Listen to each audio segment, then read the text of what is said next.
నమ్మకాలు మూఢనమ్మకాలు కార్యక్రమానికి స్వాగతం. మన సమాజంలో చాలామంది అనేక విషయాలను వాస్తవాలని నమ్ముతూ పాటిస్తూ ఉంటారు. దీనిని పెద్దవాళ్ళు చెప్పారు కాబట్టి వీటిలో ఏదో శాస్త్రీయత ఉండే ఉంటుంది, నమ్మి తీరవలసిందే, పాటించి తీరవలసిందే అంటూ ఉంటారు. అయితే వీటికి తగినట్లుగానే కొందరు వీటికి ఏదో ఒక శాస్త్రీయత ఉందని సూడో సైన్స్ కల్పనలు కూడా చేస్తూ ఉంటారు. అయితే ఇటువంటి విషయాలలో ఎటువంటి శాస్త్రీయత ఉంది, ఎంతవరకు వాస్తవం ఉంది అనే విషయాలను మనం ప్రముఖ వైద్యులు డాక్టర్ సమరం గారిని అడిగి తెలుసుకుందాం. నమస్కారం డాక్టర్ గారు. డాక్టర్ గారు, చింతపండు తింటే చెవిలో గులుం పడుతుందని చాలామంది నమ్ముతారు. దీంట్లో అసలు ఏమైనా వాస్తవం ఉందంటారా? ఏ లేదమ్మా, అంటే గులివి చింతపండులాగా ఉంటుంది కనుక అంటే చింతపండుని బట్టి గులివి వచ్చినప్పుడు ఏం సంబంధం లేదు.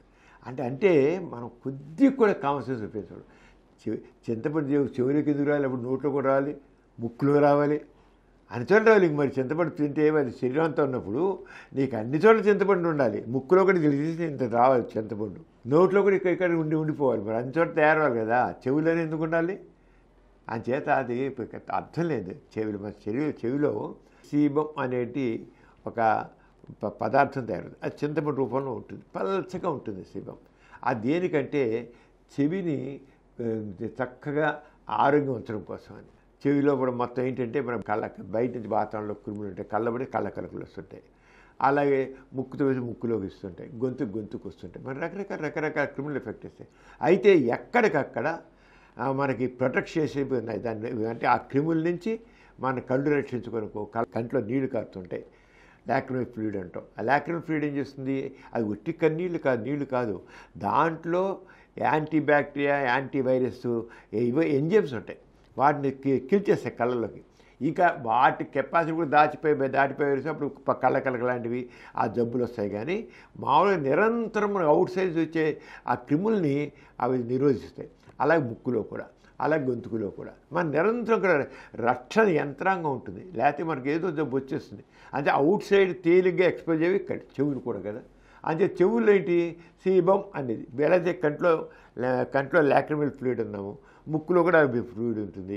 అలాగే గొంతుకులో మన సలైవ ఉందా, సలైవ కూడా దాని నిండా దాన్ని ఎంజైమ్స్ మన బ్యాక్టీరియాని చంపేయడానికి ఇస్తాం. మనం ఫుడ్ తీసుకుంటాం, ఫుడ్లో కూడా రకరకాల క్రిములు ఉంటాయి, వాటిని ఇక్కడే అరెస్ట్ చేసేస్తాయి, వెళ్ళకుండా అంత చేస్తాయి అన్నమాట.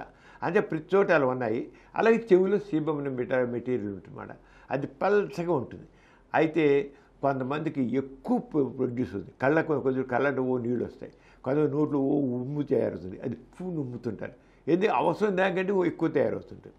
అలాగే చెవిలో కూడా సీబం మెటీరియల్ చాలా ఎక్కువ తయారైనప్పుడు అది ఏంటంటే ముందు నీరులాగా ఉంటుంది, నీరులాగా ఉన్నది గడ్డ కట్టేస్తుంది. అది అక్కడ పోతే ఇక్కడ ఉంటుంది కదా. అది దేనికోసం? మొత్తం ప్రొటెక్షన్, చెవంతా ప్రొటెక్షన్. చెవిలో ప్రొటెక్షన్ ఏంటి? అక్కడంతా బయట నుంచి దుమ్ము వెళ్ళకుండా, క్రిములు వెళ్ళకుండా చెవిలో ఆ డిఫెన్స్ మెకానిక్స్ చాలా. దాంట్లో ఈ మెటీరియల్ కూడా, సీబం మెటీరియల్ కూడా అలా ఉంటుంది. ఎప్పుడైతే ఎక్కువ చేరిపోతుందో ఆ మామూలుగా అయితే మీరు చూడండి, మనం ఆ చెవిలో మనం ఎప్పుడు యాక్చువల్గా అయితే మనం ఇయర్ బడ్స్ క్లీన్ చేయడం కరెక్ట్ కాదు. ఎందుకంటే లోపల ఏదైనా ఉన్నా అది ఆటోమేటిక్ బయట నెట్టేస్తుంది. అందుకే చాలామందికి చెవి శుభ్రం చేసుకునే వాళ్ళకి ఇక్కడ పెచ్చుకట్టిన కనబడుతుంటుంది. మనం చూసే పెద్దవాళ్ళ పిల్లలని కొంతమంది ఎవరైతే స్నానం చేసి చెవి ఇలా క్లీన్ చేసుకోకపోతే అక్కడ స్నానం చేసి క్లీన్ చేసుకోవాలి, ప్రతిసారి క్లీన్ చేసుకోకపోతే అక్కడ ఇంత చేరి ఇక్కడ కట్టుగా చింతపండుకి చేరినట్లు అవుతుంది. చింతపండులా చేరదు, నల్లగా తయారవుతుంది. ఎక్కువ ప్రోడక్ట్ ఉంటే ఆ ప్రోడక్ట్ అక్కడ చింతపండులా తయారవుతుంది. చింతపండు కాదు, సీబం మెటీరియల్. అది దీంట్లో చూస్తున్న సెక్రెషన్ ఉంటే కనుక అది దానికి గడ్డ కడుతుంది, అంతే కనుక కాదు. చింతపండు ఎప్పుడూ చెవులోకి చేరదు, ఫస్ట్ తెలుసుకొని. అది కేవలం మూఢనమ్మకం. అందుకనే అసలు ఏదైనా విషయం నమ్మాలంటే ఎందుకు, ఏమిటి, ఎలా, ఈ 3 ప్రశ్నలు ఉండాలి. అసలు చింతపండు చెవులకు ఎలా వస్తుంది? చింతపండులా వస్తుందా? ఏం రాదు. మనం ఏదైనా తిన్నా, ఏదైనా సరే మన జీవన కోసం వెళ్ళగా ఎంత మా అణువుల రూపంలో మారిపోతుంది మన ఆహారం. అణువుల రూపంలో ఉన్న ఆహారమే పేగులు దాటి లోపలికి వెళుతుంది, లేదా అక్కడ ఉంటుంది బయటపోతుంది. మనకు వచ్చే మలం అంతా ఏంటి? అణువుల రూపంలో మారినటువంటి ఆహారం బయటకు మలం రూపంలో వస్తుంది. ఇది అణువుల రూపంలోనే మామూలుగా మన రక్తం మనం తీసిన ప్రతి ఆహారం గ్లూకోజ్ కింద మారుతుంది. ఆ గ్లూకోజ్ మారింది పేగుల పొరలను దాటుకుంటూ వచ్చి రక్తంలో లింఫాటిక్ వెసల్స్లో చేరాలి. మరి మామూలుగా చేరిపోతుంది మొత్తం. మన తిన్న అంటే అరటికాయ కూర, వంకాయ కూర, లేకపోతే చికెను, బిర్యానీలు వెళ్ళవు. అవన్నీ లోపల వెళ్ళిపోయి అక్కడున్న రసాయనికాలతో కలిసి అది పల్చగైపోయి ఒక గ్లూకోజ్ కింద మారుతుంది, ప్రోటీన్స్ కింద మారుతుంది. అవి మా మాలిక్యులర్ స్టేజ్లోకి వెళ్ళిపోతుంది. మన కళ్ళకు కనబడినంత ఇగైపోతుంది. అదే మన శరీరం లోపల అంటే మన లోపల మన శరీరం మెకానిజం చాలా గ్రేట్ అనమాట. అందుకే చెవిలోకి రాదు, అది చెవిలోకి చింతపండి రాదు. అది కేవలం చెవి ప్రొటెక్షన్ చేయమని మెటీరియల్ ఉంటుంది. ఆ మెటీరియల్ వచ్చి ఇలా చింతపండిలాగా ఉండి ఇలా అవుతుంది. లోపల కొంతమందికి ఎక్కువ ప్రొటెక్షన్ వచ్చి ఇలా గడ్డలు కట్టేస్తుంది. అది వచ్చాడు ఏమవుతుంది, ఇంకా వినికిడి తెగిపోతుంది. చెవి మూసేసి వెళ్ళిపోతుంది కదా, వినికిడి తెగిపోతుంది. అలాంటి అందుకని అంతకంటే చింతపండు కాదు, చింతపండు తింటే అక్కడ రాదు. అది కేవలం అక్కడ తయారైన మెటీరియల్ అవుతుంది.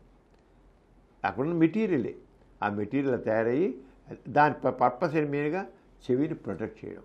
ఎందుకని ప్రొటెక్షన్ అంటే అక్కడ కన్నభేరి ఉంది. ఆ కన్నభేరిని మన వినబడుతోంది అంటే ఆ కన్నభేరి వైబ్రేషన్స్ ఆ వైబ్రేషన్స్ మన భాషని బ్రెయిన్కి నర్వ్స్ ద్వారా వెళుతుంది. మాట్లాడదు. అవన్నీ టెలిగ్రాఫ్ కోడ్ కింద వెళుతుంది. టెలిగ్రాఫ్ కోడ్ కింద నరాల ద్వారా వెళితే అక్కడ లోపల విశ్లేషణ అయ్యి మళ్ళీ కార్టికల్ ఏరియాలు అయ్యి మనం మాట్లాడటం అవుతుందన్నమాట. అంటే నీకు ఎంత సున్నితమైన మెకానిజం అది. ఆ పొర చాలా సున్నితమైంది. దాన్ని ప్రొటెక్ట్ చేయడం కోసం ఆ మెటీరియల్ తయారవుతుంది. అసేబ మెటీరియల్ అక్కడే దాన్ని ప్రొటెక్ట్ ఏ క్రిమి లోపలికి వెళ్ళకుండా, లేకపోతే బయట క్రిమిలంతా వెళ్ళిపోయి ఆ కన్నభేరిని కంప్లీట్ డ్యామేజ్ చేసేస్తాయి. ఏమైనా క్రిములు ఆ క్రిములు చేసాక ఇన్ఫెక్షన్ వచ్చేస్తుంది, ఇది అయిపోతుంది. అందుకే కొంతమంది సరిగా ఉండబడే క్రిములు వెళ్ళిపోయి చెవి పొర వాచిపోతుంది, చెవి పోటు బాగా వస్తుంది, కన్నం పడుతుంది, చీము వస్తుంది, వేరే వస్తాయి. ఎప్పుడైతే దీని బలహీనమైపోయి ఆ బయట క్రిములు బలవంతంగా బలం పుంజుకుంటాయో అప్పుడు ఇది జరుగుతుంది అన్నమాట. అంచేత ఇది డిఫెన్స్ మెకానిజం. మామూలుగా చింతపండు కాదు, కేవలం మెకానిజం ఉంటుంది. అదే చెవి విషయంలో కూడాను చాలామంది తుడవకూడదు. ఎందుకంటే ఆ కొన్న సేబ మెటీరియల్ అక్కడ ప్రొటెక్షన్ ఉంది. మనం తుడిచేసే ప్రొటెక్షన్ తీసి పారేస్తున్నాం. చెవిలో ప్రొటెక్షన్, అందుకని ఇయర్ బడ్స్ వాడడం కరెక్ట్ కాదు. మీరు ఎక్కడ చేయాలంటే స్నానం చేసి ఇలాంటివి చాలు. అది ఎందుకంటే ఎక్సర్సైజ్ అనేది వచ్చేసి ఇక్కడ పొరలో కలెక్ట్ అయిపోతుంది. అంతగా లోపల కలగదు. ఇక్కడ చివరిలోనే ఇలా తిప్పేసి ఇలా తిప్పితే చాలు, ఆటోమేటిక్ అసలు బయటకు వచ్చేస్తుంది. అందుకని చెవి ఎప్పుడు కూడా స్నానం చేసి ఇది తుడుచుకోవాలి, ఇది బాగా తుడుచుకోవాలి, రెండు కూడా పైన తుడుచుకోవాలి. ఎందుకంటే బయటకు నెట్టేయబడుతుంది. బయటికి చెవిలోంచి ఎక్కువనంతా బయట నెట్టేయబడిపోయి అందుకని కొంత చెవి అంతా చండాలంగా ఉంటుంది. అంతే క్లీన్ చేసుకోక. ఈ సేబం ద్రవంతో పాటు దుమ్ము కూడా బయటకు వచ్చేస్తుంది. అంత వచ్చినాక ఏముండదు, అంత బయట నెట్టేసి ఉండదు. దుమ్ము ఉండదు, దుమ్ము కూడా ఉండదు. దుమ్ము ఇళ్ళుతుంది మనకి కానీ ఉండదు, తోసేస్తుంది బయట తోసేస్తుంది.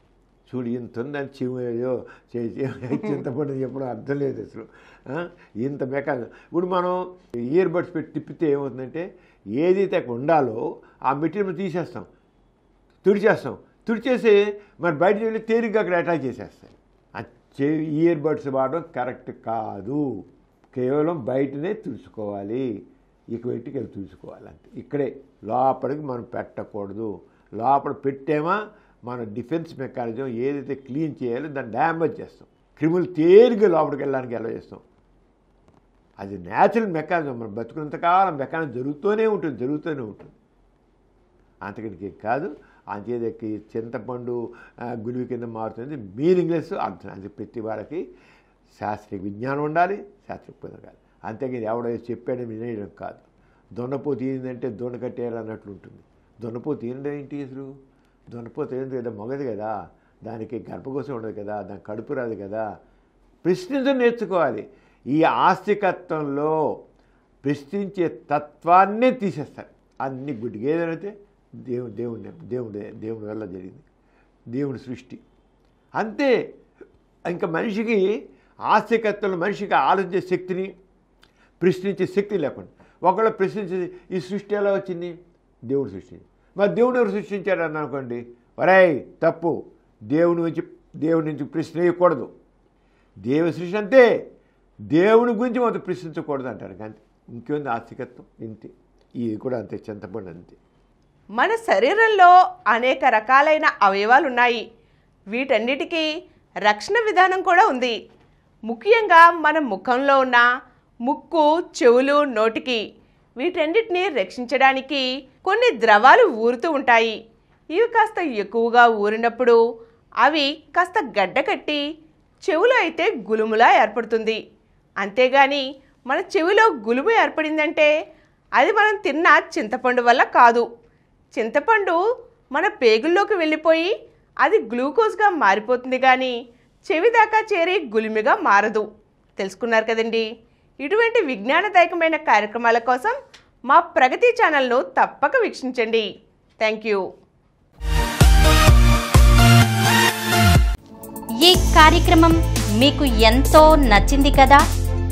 ఇటువంటి మరిన్ని వీడియోల కోసం అనతి కాలంలోనే 20 కోట్ల వ్యూస్ సాధించిన సమరం ఛానల్ సమర్పించు పాజిటివ్ ఎథియిజం తెలుగు ఛానల్కు సబ్స్క్రైబ్ చేయండి, లైక్ చేయండి, మీ ఫ్రెండ్స్కి షేర్ చేయండి. అలాగే ప్రక్కనున్న గంట సింబల్ని ప్రెస్ చేయడం మర్చిపోకండి. Please download Samaram Channels app from Google Play Store and watch your favorite channels. Click the bell icon and subscribe to the channels.